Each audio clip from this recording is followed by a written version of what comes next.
नमस्कार दोस्तों, सबसे पहले आपका बहुत बहुत स्वागत है हमारे टीचिंग प्लेटफॉर्म शिक्षा सिटी पे। तो आज हम जो सेशन आपको प्रेजेंट करने वाले हैं वो इंटरनेशनल लाइंस पे है। दो देशों के बीच जो महत्वपूर्ण सीमाएं हैं या फिर जितनी इंपॉर्टेंट बाउंड्रीज हैं उनसे रिलेटेड जो क्वेश्चन हैं वो सारे मैं प्रेजेंट करने वाला हूँ। ध्यान रखिएगा, पहले अबाउट द लाइंस होगा कि लाइंस क्यों बनाई गई, कब बनाई गई। उसके बाद इनसे रिलेटेड एमसीक्यूज भी होंगे जो बिल्कुल इन्हीं से संबंधित होंगे और इन्हीं के आसपास के होंगे। तो वीडियो को बहुत एंड तक देखिएगा, क्वेश्चंस बहुत अच्छे अच्छे होने वाले हैं और 100% एक नंबर आपका बनना तय है क्योंकि यहाँ से क्वेश्चंस पूछे ही जाते हैं। ठीक है, तो ध्यान रखिएगा। चलिए शुरू करते हैं। पहला सबसे पहले हम बात करते हैं 70th पैरेलल लाइन यानी 17वीं जो है समांतर रेखा के बारे में। तो देखिए जो 17वीं समांतर रेखा है वो दक्षिण वियतनाम और उत्तरी वियतनाम के जो बीच है। एक नंबर का क्वेश्चन यही बन जाता है, यही आपको एक नंबर का क्वेश्चन पूछा जाता है। दूसरा क्वेश्चन यहाँ पे क्या पूछा जा सकता है कि किस समझौते के तहत बनाई गई। तो 1954 में, ध्यान रखिएगा, जिनेवा समझौते के आधार पर इसका सीमांकन किया गया था।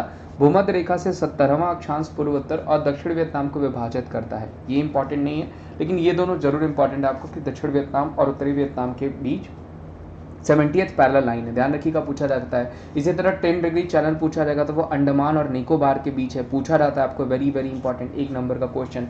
आगे बढ़ते हैं। 20वां पैरेलल लाइन यहाँ पे पूछा गया 20th पैरेलल लाइन। तो देखिए 20वां पैरेलल लाइन, 20वीं जो समांतर रेखा है वो है लीबिया और सूडान के बीच। वेरी वेरी इंपॉर्टेंट एक नंबर का क्वेश्चन ये भी है। 20वां जो पैरेलल लाइन है वो लीबिया और सूडान के बीच है। ध्यान रखिएगा, 20वें उत्तरी अक्षांश और स्थित जिसका उपयोग सूडान और लीबिया के बीच की सीमा के रूप में किया जाता है। ध्यान रखिएगा, लीबिया और सूडान के बीच क्या है, 20वीं पैरेलल लाइन है। वेरी वेरी इंपॉर्टेंट एक नंबर का क्वेश्चन जो कि आपको पूछा जा सकता है। ध्यान रखिएगा, 22वीं पैरेलल लाइन की बात करेंगे तो ये इजिप्ट और सूडान के बीच हो जाएगी। ध्यान रखिएगा, 20वीं जो है वो लीबिया सूडान और 22वीं जो हो जाएगी वो क्या हो जाएगी, इजिप्ट और सूडान के बीच हो जाएगी। भूमध्य रेखा के उत्तर में 22वां अक्षांश सूडान मिस्र सीमा के एक बड़े हिस्से को चिन्हित करता है, जिसमें 22वें पैरेलल लाइन जो है वो मिस्र और सूडान के बीच है। वेरी वेरी इंपॉर्टेंट ये इंटरनेशनल लाइंस आपको पूछी जाएंगी, चाहे वो ब्लू लाइन हो, चाहे वो ग्रीन लाइन हो, चाहे आपको मेरिहिम हो, चाहे मैगनॉट हो, सबके बारे में हम बात करेंगे। 25वीं पैरेलल लाइन ध्यान रखिएगा वो किसके बीच है, तो वो हो जाएगा मॉरिटानिया और माली के बीच। बहुत कम पूछा गया है लेकिन आपके पीसीएस के एग्जामिनेशंस में, आपके जो है प्रशासनिक एग्जामिनेशंस में इंपॉर्टेंट है। तो 25वीं पैरेलल लाइन मॉरिटानिया और माली के बीच हो जाएगा। 24वीं ध्यान रखिएगा समांतर रेखा भारत और पाकिस्तान के बीच, जिसको भारत कंसिडर नहीं करता है। तो कभी कभी पूछा जाता है कि 24 डिग्री लाइन रेखा जो है 24वीं समांतर रेखा जो वो किन दो देशों से संबंधित है, तो वो भारत और पाकिस्तान के। जबकि 25वीं पूछा जाएगा तो वो मॉरिटानिया और माली के बीच हो जाएगा। माली मॉरिटानिया सीमा का सबसे उत्तरी भाग है। इस रेखा का उपयोग करके चिन्हित किया जाता है इसको 25वीं जो है समांतर रेखा। ध्यान रखिएगा, पूछा जा सकता है। 38 पैरेलल लाइन वेरी इंपॉर्टेंट, कई बार पूछा गया कि 38वीं समांतर लाइन जो है वो साउथ कोरिया और नॉर्थ कोरिया के बीच है। ध्यान रखिएगा, दक्षिण कोरिया और उत्तर कोरिया के बीच हो जाएगी 38 पैरेलल लाइन। 38वें समांतर का उपयोग उत्तर और दक्षिण कोरिया के बीच वैश्वानिक क्षेत्र के माध्यम भाग को सीमांकन करने के लिए किया जाता है। इंपॉर्टेंट क्या यहाँ पे है कि 38 पैरेलल लाइन किन दो देशों के बीच है, तो वो साउथ कोरिया और नॉर्थ कोरिया के बीच हो जाएगी। Very very important. 49 parallel line पूछा जाएगा, सबसे लंबी लाइन, ध्यान रखिएगा सबसे बड़ी ये अंतर्राष्ट्रीय सीमा है जो कि यूएसए और कनाडा के बीच है। ये भूमध्य रेखा के 49 डिग्री में स्थित उत्तर में स्थित है। 1818 में एंग्लो अमेरिकन कन्वेंशन और 1846 के ओरेगन संधि, देखिए ओरेगन संधि कई बार पूछा जाएगा, वो 1846 के बाद सीमांकित या उत्तरी संयुक्त राज्य अमेरिका और कनाडा के बीच अंतर्राष्ट्रीय सीमा है। ध्यान रखिएगा, अलास्का को छोड़ करके बनाई गई है। लेकिन इंपॉर्टेंट क्या है कि यहाँ पे कि सबसे बड़ी लाइन है और यूएसए और कनाडा के बीच 49 डिग्री लाइन है। ध्यान रखिएगा, पूछा जा सकता है, एक नंबर का क्वेश्चन है। डूरन लाइन की बात करें दोस्तों तो अफगानिस्तान और पाकिस्तान के बीच है। 1893 में अफगानिस्तान के तत्कालीन आमिर के समझौते के साथ ये मॉर्टिमर डूरन द्वारा सीमांकित किया गया था। वर्तमान में अफगानिस्तान डूरन रेखा को मान्यता नहीं देता, लेकिन पाकिस्तान और अफगानिस्तान के बीच की डूरन लाइन है जो कि पूछा जा सकता है। हिंडनबर्ग की बात करें दोस्तों, पोलैंड और जर्मनी के बीच है। ध्यान रखिएगा, हिंडनबर्ग लाइन पूछा जाएगा तो वो पोलैंड और जर्मनी के बीच है। यह प्रथम विश्व युद्ध के दौरान फ्रांसीसी क्षेत्र में एक जर्मन रक्षात्मक रेखा थी।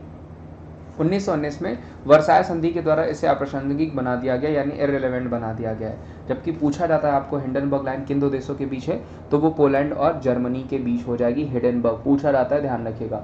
मैकमोहन की बात करें दोस्तों तो भारत और चाइना के बीच खींची गई है। इसे हिंदी मैकमोहन ने 1914 में तिब्बती प्रतिनिधियों के परामर्श से तैयार किया था। इस रेखा की कानूनी स्थिति पर विवाद करता है, लेकिन यह भारत और चीन के बीच एक वास्तविक सीमा है। पूछा जाता है, ध्यान रखिएगा, चाइना और इंडिया के बीच है मैकमोहन लाइन, कई बार पूछा गया ये क्वेश्चन।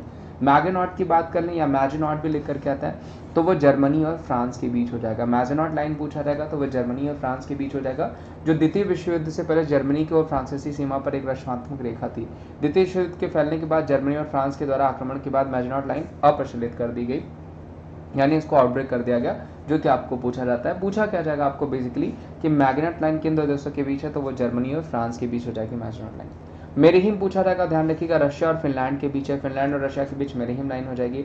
फिनलैंड ने इसे द्वितीय विश्व युद्ध के दौरान शीतकालीन युद्ध के समय सोवियत संघ के खिलाफ एक रक्षात्मक रेखा के रूप में बनाया था, लेकिन आपको क्वेश्चन यही पूछा जाएगा कि रशिया और फिनलैंड के बीच कौन सी लाइन है, तो वो हो जाएगी मेरिहिम। ओडरनीज भी देखिए पूछा जाता है हिडेनबर्ग की तरह। ओडरनीज पोलैंड और जर्मनी के बीच है, यह ओडर और लुसैटिन नीफ नदियों के किनारे चलता है। यह पोट्समैन डैम सम्मेलन के अनुसार पोलिश जर्मन सीमा का सीमांकन करता है, लेकिन आपको हिंडनबर्ग पूछा जाएगा और ओडरनीज पूछा जाएगा, पोलैंड और जर्मनी के बीच है। ध्यान रखिएगा, वेरी वेरी इंपॉर्टेंट, कई बार पूछा गया हुआ है। रेडक्लिफ की बात करें दोस्तों, तो रेडक्लिफ लाइन भारत और पाकिस्तान के बीच है। भारत के विभाजन और पूर्वी पश्चिमी पाकिस्तान के गठन के लिए सिरिल रैटक्लिफ द्वारा यह सीमांकन किया गया था। ध्यान रखिएगा, इसमें वर्तमान में भारत, बांग्लादेश और पाकिस्तान शामिल है। रेडक्लिफ लाइन पूछा जाता है आपको भारत और पाकिस्तान के बीच। सिगफ्रिड लाइन की बात करें दोस्तों, तो फ्रांस और जर्मनी, ध्यान रखिएगा सिगफ्रिड लाइन की बात करें तो ये फ्रांस और जर्मनी के बीच है। इसे वाइमर गणराज्य द्वारा प्रथम विश्व युद्ध के पश्चिमी मोर्चे पर और हिडेनबर्ग रक्षात्मक रेखा के विस्तार के बाद 1930 के दशक में जर्मनी के तीसरे रैक के रूप में बनाया गया था। सिगफ्रिड आपको पूछा जाएगा, सिगफ्रिड जो हो जाएगी वो फ्रांस और जर्मनी के बीच हो जाएगी, पूछा जा सकता है आपको, एक नंबर का क्वेश्चन है।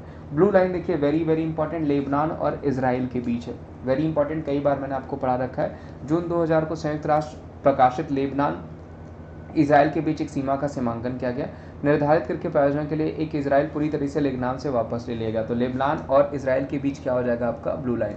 देखिए इजराइल का मैंने आपको पीएम बताया था नेफ्ताली बेनेट, लेबनान का बताया था नजीब मिकाती, ये भी आपको पूछे जा सकते हैं। इनके बीच जो लाइन है वो ब्लू लाइन है। अब आ जाते हैं हम ग्रीन लाइन पे, जो साइप्रस और तुर्की, साइप्रस गणराज्य और तुर्की में है। ध्यान रखिएगा, ग्रीन लाइन बिटवीन साइप्रस और तुर्की। ब्लू लाइन पूछा जाएगा तो इजराइल और लेबनान, और ये कई बार पूछा गया है आपको, ये क्वेश्चंस बने हैं। ठीक है, चलिए दोस्तों हम आ जाते हैं एमसीक्यूज पे। उम्मीद करता हूँ ये जो मैंने डिटेल्स दी है वो आपको याद होगी, एमसीक्यूज में चेक कर लेंगे। कौन सी रेखा पाकिस्तान और अफगानिस्तान को अलग करती है, देखिए अभी जस्ट मैंने बताया डूरन लाइन हो जाएगी, वेरी इंपॉर्टेंट।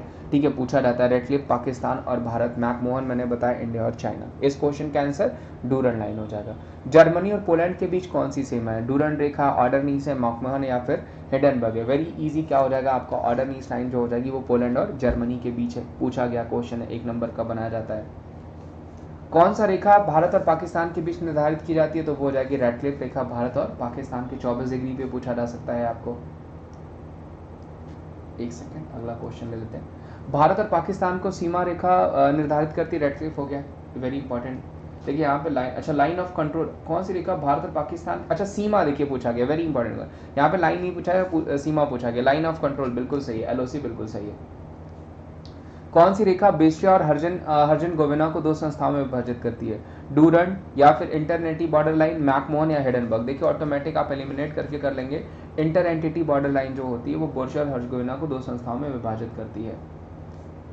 किस रेखा ने दो के एक होने से पहले उत्तरी वियतनाम और दक्षिण वियतनाम के बीच सीमा को परिभाषित किया, तो देखिए यहाँ पे पूछा गया उत्तरी वियतनाम और दक्षिण वियतनाम, क्या हो जाएगा 17th पैरेलल लाइन, जो कि साउथ और जो है आपका नॉर्थ वियतनाम के बीच हो जाएगा। Which is the boundary between US and Canada, सबसे लंबी बाउंड्री हो जाएगी, क्या हो जाएगी 49 डिग्री पैरेलल लाइन। भूमध्य रेखा और उत्तरी ध्रुव के बीच आधी रेखा कौन सी है, यहाँ पे पूछा which line is half way between equator और नॉर्थ पोल, 45, 26, 39 49, जो सही आंसर हो जाएगा वो हो जाएगा 45 पैरेलल लाइन जो हो जाएगी वो भूमध्य रेखा और उत्तरी ध्रुवों के बीच की आधी रेखा हो जाएगी। संयुक्त राज्य में 4 राज्यों को सीमांकन में भगनी कौन सी रेखा हो जाएगी, तो वो हो जाएगी मैसन डिक्सन लाइन। ध्यान रखिएगा, जो संयुक्त राज्य में 4 राज्यों के सीमांकन की रेखा कौन सी है, तो वो हो जाएगी मैसन डिक्सन, जबकि यूएस और कनाडा के बीच 49 डिग्री। अक्षांश के समांतर कौन सा उत्तर कोरिया और दक्षिण कोरिया को अलग करता है, very important, very easy, 38 parallel line जो हो जाएगी वो साउथ कोरिया और नॉर्थ कोरिया को अलग करती है। नियंत्रण रेखा भारत और पाकिस्तान को विभाजित करती है, यानी एलओसी किसको, तो कश्मीर को। ध्यान रखिएगा, और पाकिस्तान और भारत के बीच कौन सी सीमा है, कौन सी बाउंड्री है, तो वो रेडक्लिफ हो जाएगा। तो दोस्तों ये आज के क्वेश्चन थे। उम्मीद करता हूँ दोस्तों ये सेशन आपको अच्छा लगा होगा। सेशन अच्छा लगा होगा तो इसे जरूर ज़्यादा से ज़्यादा लाइक करेगा, चैनल पर ना होंगे तो चैनल को जरूर सब्सक्राइब करेगा और वीडियोस को ज़्यादा से ज़्यादा शेयर करेगा अगर ये सेशन आपको अच्छा लगा होगा। तो उम्मीद करता हूँ ये इंटरनेशनल लाइन वाला सेशन और बाउंड्री वाला सेशन आपको काफ़ी अच्छा लगा होगा। उसके अलावा दोस्तों मैंने आपको बता रखा है कि कि अनअकैडमी पे आप मेरी फ्री क्लासेस ले सकते हैं, कुछ नहीं करना होता है आपको। अनअकैडमी एप्लीकेशन आप इंस्टॉल कर लीजिए, एक सेकेंड मैं अभी बता देता हूँ आपको।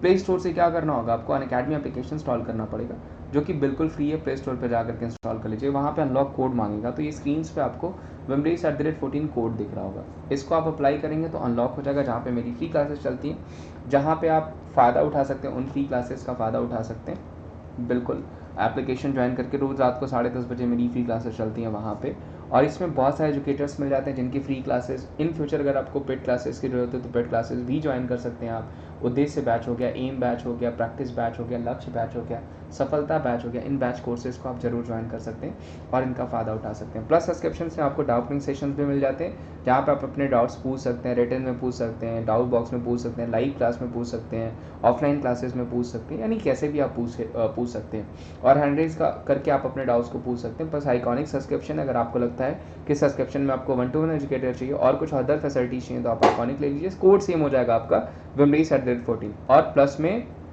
के लिए भी आपको wimrace@14 कोड ही यूज़ करना पड़ता है। चलिए, तब तक अपना ध्यान रखिए, मिलते हैं हम आपसे और सेशन में कुछ और इंपॉर्टेंट क्वेश्चंस के साथ। तब तक अपना ध्यान रखिए।